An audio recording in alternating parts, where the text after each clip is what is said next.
Ladies and gentlemen, how can you explain about this? Wow.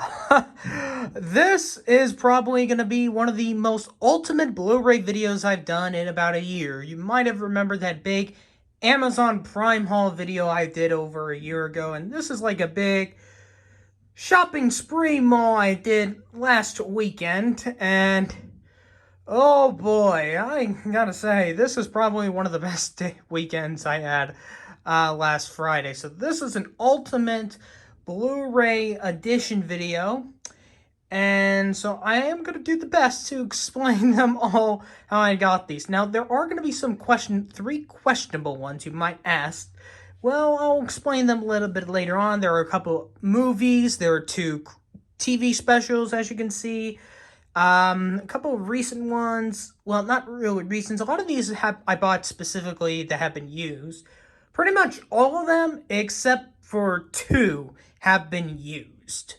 So I think I'll start up with the order, like on how I specifically got these Blu-rays specifically.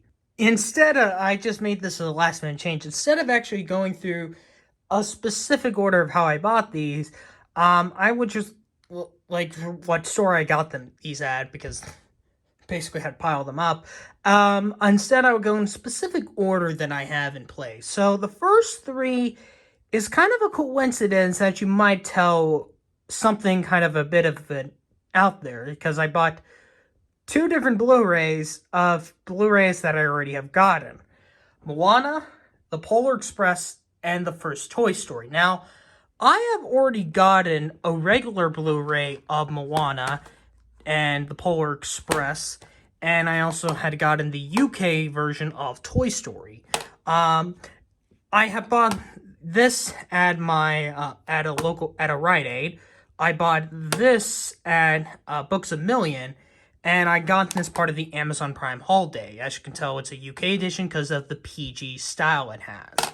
But as you can tell, I have kind of somewhat upgraded them because, well, maybe not one, because as you can tell, I have the Ultimate Collector's Edition of Moana, a 3D edition of the Polar Express, and an actual American cover of Toy Story, which is also a 3D Blu-ray. Now, the thing is, of course, I don't have like 3D glasses that come with any of these.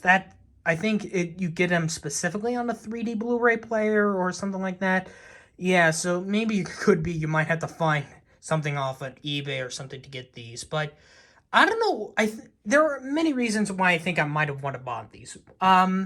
For Toy Story, I think because it has the OG cover. Polar Express does come with a slip cover.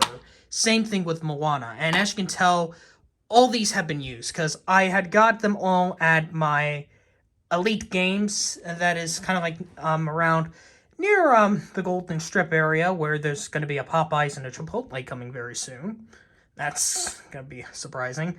I think, I don't know why, it's either A, I'm glad I got these, or B, I regret them. Because obviously for the Polar Express 3D, you don't get like a 3D like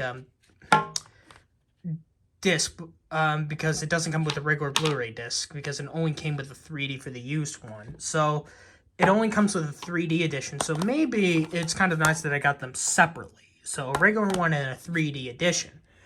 Moana, I might want to do a bit of comparison to see which one is better. This one or the Ultimate Edition when I ever get the chance to. Which obviously that won't be right now because I'm doing my marathon. But I think the real reason I might want to keep this one is because of the slipcover. Because the thing is, I really want Blu-rays on their slipcovers. As you can tell, it is also used with that Terror Rip thing. You might know what I'm talking about. It does come with everything included. The Blu-ray, 3D Blu-ray, and this one, I believe also the Toy Story one as well. So, yeah, it does. So, doesn't come with a digital code for that one. But I really need to see which do I prefer, because if I'm going to, depending on which one, if I'm going to keep this one, I might want to give this to, I might give this to someone specifically. I won't say who, but I think I might want to give this away to like a family member or something like that. I am probably going to keep this one. And obviously, I'm kind of going to keep the trilogy here because the thing is, I have the UK versions of Toy Story 2 and 3. If I do get a regular one, I might also get this one out as well for an upgrade. So that's kind of basically it. I had just 3 kind of different upgrades I got in. So, but I think the Moana one I'm the more curious about. So that's basically kind of all the used ones. But there is a lot more used ones that I've gotten, so we'll get them all the way here. And so, yeah, I have no words, but I haven't done a Blu-ray video on this in a while. But hey, it is a big video, so I got a lot more things to discuss.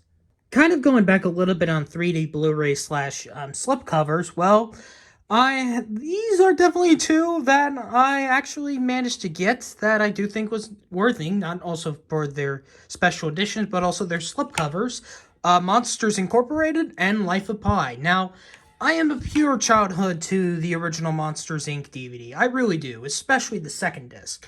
But getting this upgrade of Monsters Inc. was definitely worth it. I haven't looked at it yet, but I'm finally glad I got this movie on Blu-ray. I'm still trying to find, like, A Bug's Life, maybe the American Blu-ray versions of Toy Story 2 and 3 without the crappy covers. You know, I'm specifically looking at the Pixar films Blu-rays that do not have that lazy, crappy cover. Like, I still haven't got rid of my Zootopia one yet, so there's no explanation. But for Life of Pi,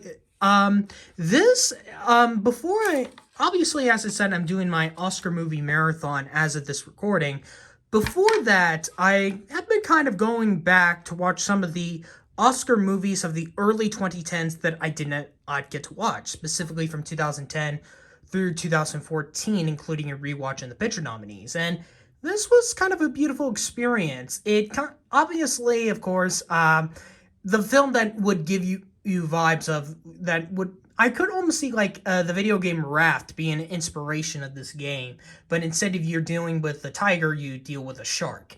But it's not of anything like climate change issues. This is just a story of a young man getting lost at sea and only spends the rest for a lot of months or weeks with a tiger. And this film, of course, won, I believe, the most Oscars of that year. It won for visual effects, cinematography, original score, and director for Ann Lee, since Ben Affleck was not nominated.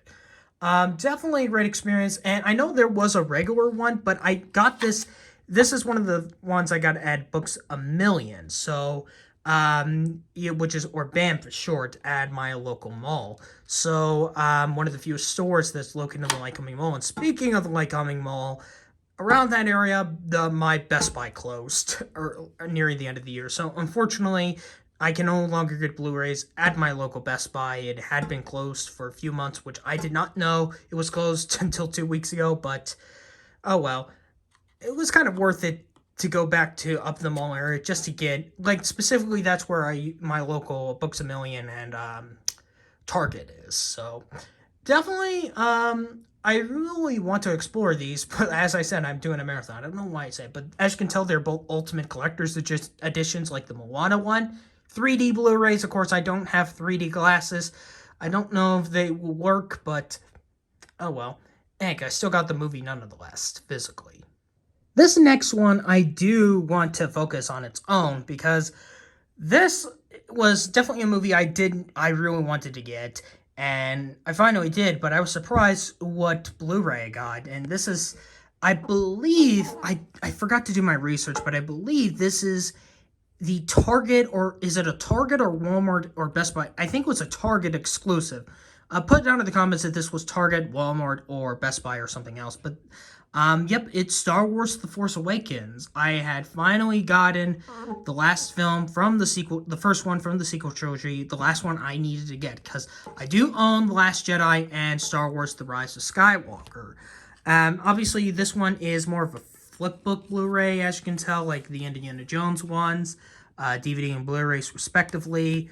I believe it is a Target exclusive, I believe, because I also got this at Books A Million as well.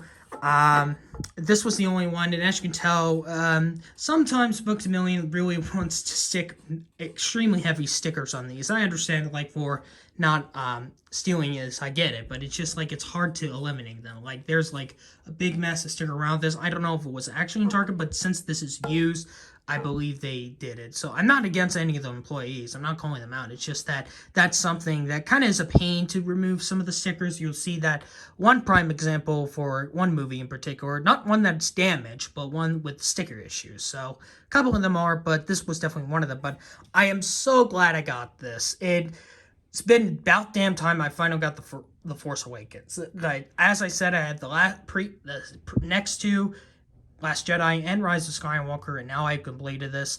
Definitely should have won for visual effects, because although Ex Machina was an inspired choice, Star Wars was the best visually looking movie. Sounds, I'm not really sure. I think Mad Max would have been still my vote. Score, probably, I haven't seen, I think probably The Hateful Eight would have been my vote. But definitely, like, this should have been much more of a big Oscar contender, like for director, for J.J. Abrams, or Best Picture if the campaign was right. But, well, the original still holds that title, and I don't know if we're going to get another Star Wars film in Best Picture. If there is, don't bet against it for Best Picture if it is going to be in the level of The Force Awakens. We got some more Oscar-nominated movies and winners. And as you can see, standing up are 5 of the films that got Best Picture nominations. The Artist, the Best Picture winner of 2011. Les Miserables, 12 Years a Slave, the Best Picture winner of 2013. Philomena, and Christopher Nolan's Inception. And yes, the Tom Hooper Les Miserables. Along with Flight, The Ides of March, Straight Outta Compton, and August, Osage County. So, starting up with the 2 picture winners, and these 2 are absolute masterpieces. Both of them respectively. Definitely 2, I can't really say deserving Best Picture winners at the moment, because I have yet to see Her, and I've yet to see The Descendants and Hugo. So I can't really say these 2 100% deserve Best Picture, but I did applaud these 2 after the movie ended. So I would have said yes, even after I said them. Like The Shape of Water, I did agree, and these 2 as well. I have 5 movies of the 2010 decade I had applauded at the end. Of course, La La Land, The Shape of Water, these 2 films, and one film I couldn't find in my local BAM or Elite Games, not even at Walmart or Target, Baby Driver. A fantastic masterpiece as well. As for Les Mis, it is as of this recording, it's my number 2 favorite of the picture nominees of 2012. Number 1 being Django Unchained. Inception, I really did enjoy, but I think Dunkirk was the better movie. And of course, as you guys know, obviously, maybe the covering of the movie is kind of a little bit dated. It's not specifically the subject of the movie. It's just like, if they re-release the movie on Blu-ray or 4K or digitally, they would replace, obviously, with Elliot Page, since Ellen Page, who was at the time a female, was a big star of the film. But now he came out as transgender as Elliot Page, and we got to see him, of course, presenting at the Oscars for Juno's 15th anniversary. It is kind of a bit dated, but obviously they would do. You guys get it. If they re-release this, they would change his name. So yeah, I do have a outdated one, because this was definitely when it came out on Blu-ray years ago. Philomena, definitely an enjoyable film. I believe it's my number 3, because I know 12 Years a Slave and Captain Phillip. Yeah, it's my number 3 at the moment. It's just, I have yet to see Her yet out of the 9 picture nominees. And then you got into the 4. Now, I also want to mention, I forgot to mention, of course, there are some categories I can't really say that deserve the win. Like, for 12 Years a Slave, I do say that, Lupita Nyong'o did deserve the win for supporting actress, but I do agree with Jared Leto and Matthew McConaughey for Dallas Buyers Club. Unfortunately, a movie I don't have, as well as a director for Alfonso Cuarón. So, although it would, and adapted screenplay as well. So, I just have to wait to see how I feel about. No, wait, that's it. Yeah. Oh, yeah, I forgot to. I'm sorry. It's just been a day for me. But I also love the pacing of this film, and it's by Joe Walker, who won last week for Dune. And I know many people are going to be asking me that, but I'll probably state that in the beginning of my Q&A video when I get to it. Philomena, I would have said somebody else, which we'll get to in a second. Again, so yeah, wouldn't win anything for me. But speaking of Judi Dench, I was very surprised she actually attended this year's Oscars. I am kind of surprised. Inception, I can't really say yet for like original screenplay and director. This is just for the Big Eight, so I can't really say. Supporting actress, I think for me, this dude should have won for Best Actor for Flight, and Flight was actually a really good film. Now, you might tell, I don't think the camera's not going to focus here, unless if it is or not, but I think I think it's in the back here. Yeah. In the back, it's a bit damaged, so as you can tell, this is real used. It's kind of beat up and stuff like that, but maybe I might, if I get lucky and find a better one, I might give this to my parents or something like that. I don't know. Going down to the list, you also get the Ides of March. This is actually a recent one I also saw. Ryan Gosling, definitely great performance, without a doubt.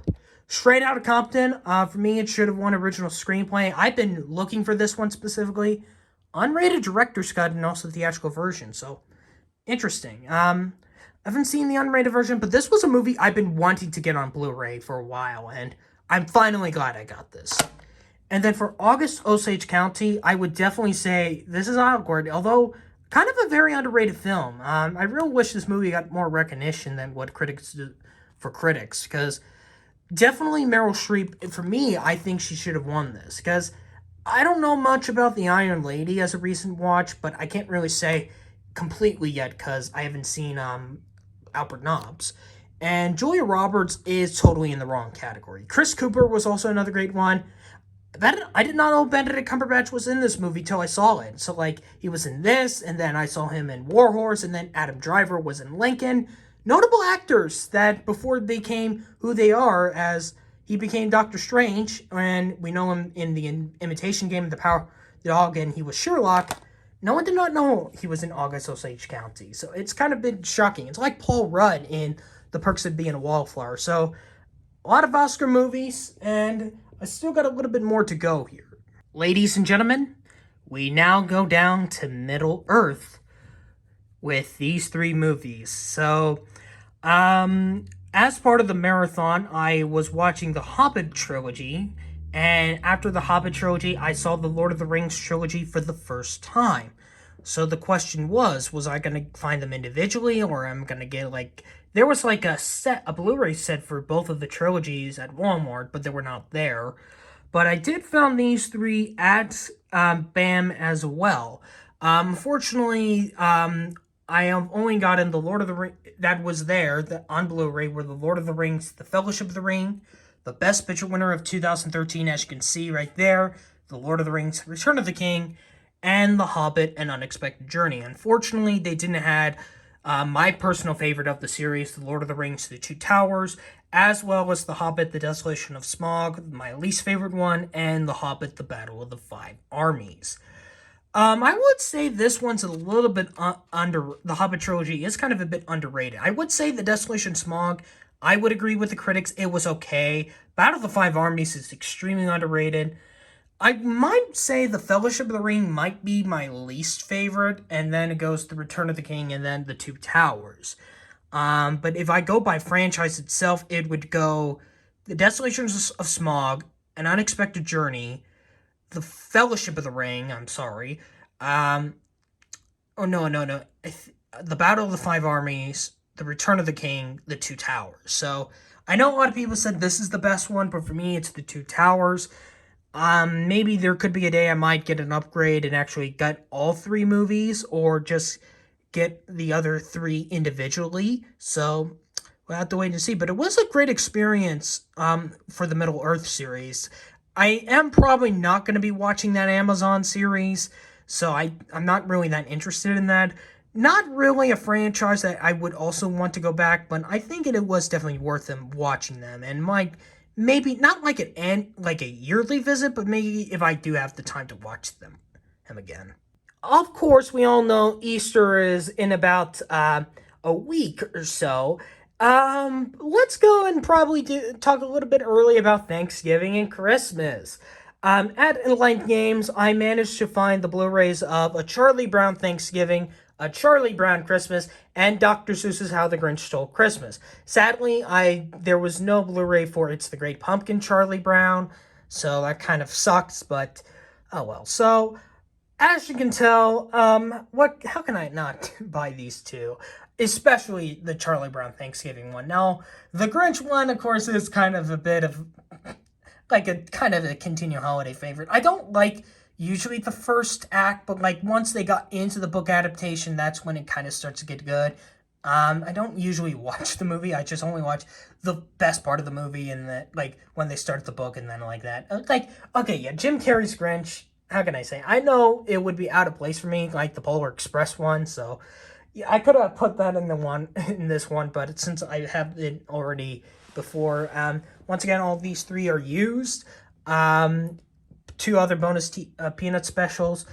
Maybe one day I can get the Great Pumpkin. There could be a possibility it's the Easter Beagle Charlie Brown might be on Blu-ray. But let's see, but two new TV Blu-ray editions in my collection, so that is pretty cool. Well, what particular franchise are we looking here? Unfortunately, as of this recording, Spider-Man No Way Home is not available yet on Blu-ray, so you'll have to wait till the next Blu-ray update video I would do. But these are the three that I managed to find. I found Spider-Man 3 at Elite Games. I found Elite, The Amazing Spider-Man 2 at Books A Million, and Venom at Target. And for those who follow me on Twitter, I did a ranking on all the Spider-Man movies of the Sam Raimi trilogy, the Mark Webb movies, the John Watts MCU trilogy, the Venom films, and Into the Spider-Verse. And these three were kind of in my, two of these are in my top 5. One is number 6. So the ones that I guarantee won't be getting if I find them are The Amazing Spider-Man, Phantom Let There Be Carnage, Spider-Man Homecoming, Spider-Man Far From Home, and Spider-Man 2, because I am kind of agreeing with the critics of Let There Be Carnage, maybe with the first Amazing Mark Webb film, but definitely the 2 MCU films, and controversially, Spider-Man 2 I thought was pretty overrated. This one is kind of a bit underrated, I would say. Like, I really wasn't liking it when I got into it, but then the more I understand it, the more I kind of enjoyed it. So, I do think the first film of the Raimi trilogy, I did, found it at BAM, but it has that stupid cover, and I don't want it. But I managed to find Spider-Man 3 with a good cover. So, and it's kind of interesting. Experience on your PlayStation 3. I think this was a very old Blu-ray. I'm not 100% sure.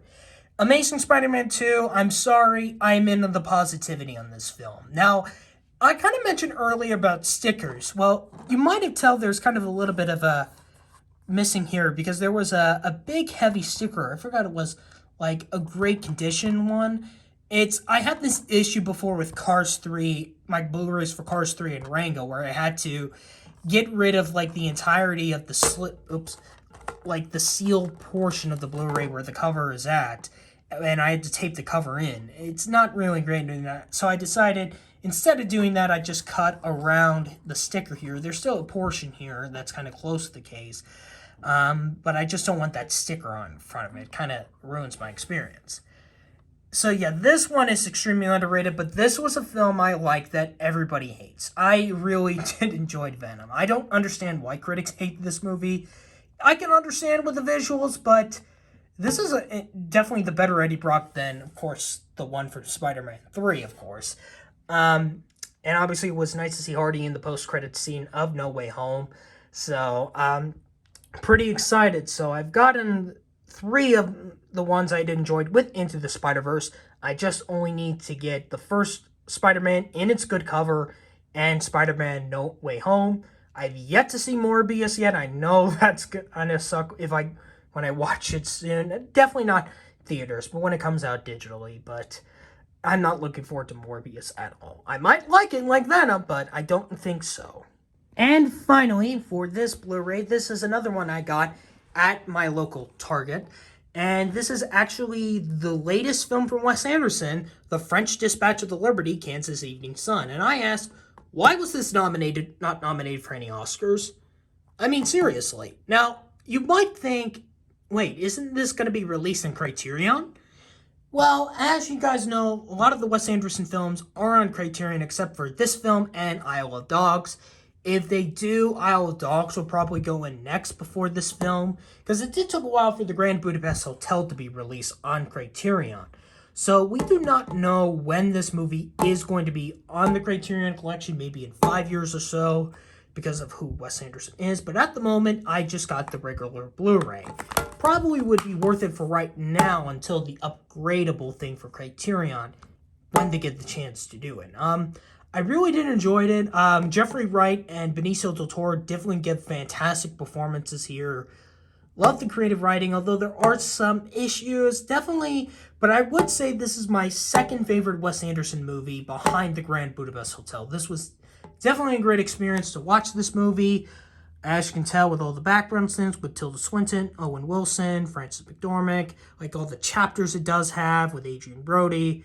And then, of course, with Bill Murray as, like, he's not really in the movie that much. He's like a centric character because it's kind of focusing on these three writers that are working for Murray as they all explain what happened to these specific characters throughout the movie. And it is a very unique adventure, I must say. So I think that kind of wraps it up for my collection that I have gotten updated. I might do the results of what the shelf looked like. I might post that on Twitter or something like that. See how many I have accumulated. So with that said, thank you guys for watching. Hope you hit that subscribe button. Comment down below if you have seen any of these things. I know it's a lot, but what else can I say?